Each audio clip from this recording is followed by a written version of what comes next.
Good evening my dear friends, child development and pedagogy থেকে আজকে তোমাদের জন্য বাছাই করে কিছু কোশ্চেন নিয়ে আসলাম। তাহলে চলো ক্লাস নাম্বার 2।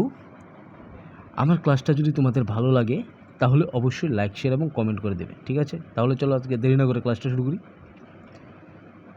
নাম্বার 1, চিন্তন হলো মানসিক প্রক্রিয়া রূপের পরবর্তী প্রক্রিয়া। কে বলেছেন? বার্কলি। কে বলেছেন? বার্কলি। চিন্তন হলো মানসিক প্রক্রিয়া রূপের পরবর্তী প্রক্রিয়া। কে বলেছেন? বার্কলি। নাম্বার 2, চিন্তন প্রক্রিয়া মানুষকে অন্যান্য ইতর প্রাণী থেকে পৃথক করেছে। কে বলেছেন? এরিস্টটল। মোস্ট ইম্পর্ট্যান্ট কোশ্চেন, এটা তোমরা দাগ দিয়ে রাখো, মোস্ট ইম্পর্ট্যান্ট। চিন্তন প্রক্রিয়া মানুষকে অন্যান্য ইতর প্রাণী থেকে পৃথক করেছে। কে বলেছেন? এরিস্টটল, ঠিক আছে? নাম্বার 3, চিন্তন সবসময় উদ্দেশ্যমুখী। কারা বলেছেন?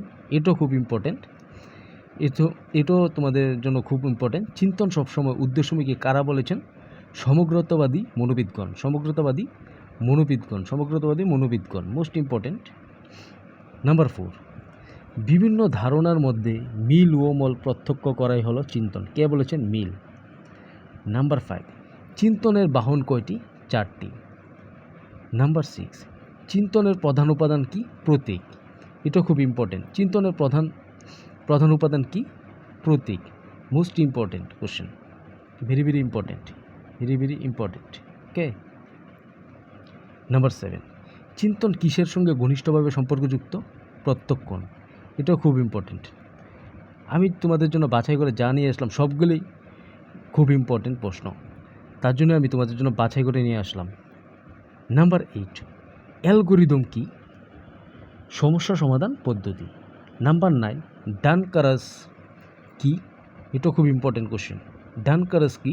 সমস্যা সমাধান পদ্ধতি। তোমরা একটি টিকমার্ক দিয়ে রাখো। ডানকারাস কি মানে সমস্যা সমাধান পদ্ধতি। নাম্বার 10, কে সৃজনমূলক চিন্তাকে এফেক্টিভ সারপ্রাইজ বলে অভিহিত করেছেন? ব্রুনার। নাম্বার 11, গঠনমূলক চিন্তার ক্ষেত্রে প্রথম স্তর কোনটি? প্রস্তুতি। নাম্বার 12, প্রক্ষোভের সংজ্ঞা দেওয়া একটি দুরূহ বিষয়। একথা কে বলেছেন? ক্ল্যাপারিট। খুব ইম্পর্টেন্ট কোশ্চেন। প্রক্ষোভের মোস্ট ইম্পর্টেন্ট কোশ্চেন নাম্বার 12, প্রক্ষোভের সংখ্যা দেওয়া একটি দুরূহ বিষয়। একথা কে বলেছেন? ক্ল্যাপারিট। ওকে। নাম্বার 13, আমাদের সহজাত প্রবৃত্তি যখন বাধাপ্রাপ্ত হয় তখনই প্রক্ষোভের সৃষ্টি হয়। একথা কে বলেছেন? ড্রিবার। নাম্বার 14, জেবি ওয়াটসনের মতে মানুষের মৌলিক প্রক্ষোভ কয়টি? 3টি। জেবি ওয়াটসনের মতে মানুষের মৌলিক প্রক্ষোভ কয়টি? 3টি। নাম্বার 15, ম্যাকডুগাল মানুষের প্রক্ষোভকে কয়টি ভাগে ভাগ করেছেন? 3টি ভাগে। নাম্বার 16, মনোবিদ উডওয়ার্থ প্রক্ষোভকে কয়টি ভাগে ভাগ করেছেন? 12টি। নাম্বার 17, প্রক্ষোভ সম্পর্কে ক্যানন বার্ড তত্ত্বের প্রবক্তা কে? ক্যানন এবং বার্ড। নাম্বার 18, অন এডুকেশন গ্রন্থটি কে লিখেছেন? দার্শনিক রাসেল। অন এডুকেশন গ্রন্থটি কে লিখেছেন? দার্শনিক Russell. Most important question number 18, on education গ্রন্থটি কে লিখেছেন? দার্শনিক রাসেল। কোশ্চেন নাম্বার 19, ম্যাকডুগালের মতে ঘৃণা কী ধরনের প্রক্ষোভ? যৌগিক প্রক্ষোভ। ম্যাকডুগালের মতে ঘৃণা কী ধরনের প্রক্ষোভ? যৌগিক প্রক্ষোভ। আবেগ বা প্রক্ষোভ শব্দটি কোন ভাষা থেকে এসেছে? লাতিন ভাষা। নাম্বার 21, কুরলা তিন শব্দ হইতে আবেগ বা প্রক্ষোভ এটা একটু মিস্টেক হয়েছে। কোন লাতিন শব্দ থেকে আবেগ বা প্রক্ষোভ শব্দটি এসেছে? ইমোভিয়ার। কোশ্চেন নাম্বার 23, ইমোভিয়ার শব্দের অর্থ কি? উত্তেজিত হওয়া বা প্রক্ষুব্ধ হওয়া। ইমোভিয়ার শব্দের অর্থ কি? উত্তেজিত হওয়া বা প্রক্ষোভ হওয়া।